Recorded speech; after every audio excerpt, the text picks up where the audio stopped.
Praise the lord. సౌలును దేవుడు విసర్జించిన తర్వాత సమూయేలు సౌలు గురించి ఎంతగానో చింతిస్తూ ఉంటాడు.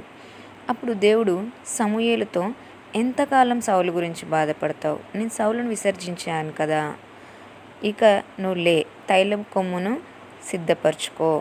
యెష్షయి కుమారులలో నేనొకరిని కనుగొన్నాను, ఆ కుమారులలో ఒకరిని నువ్వు అభిషేకించు అని సమూయేలుతో దేవుడు మాట్లాడతాడు.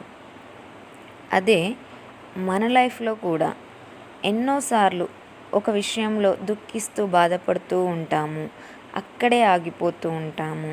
దేవుడు అదే మాట మనతో కూడా మాట్లాడుతున్నాడు. ఎంతకాలం అదే విషయంలో కృంగిపోతావు, అదే పాస్ట్ డ్రామాలో ఉండిపోతావు? లే, అది గతం, ముగిసిపోయింది. ఇప్పుడు న్యూ లైఫ్ స్టార్ట్ అయింది.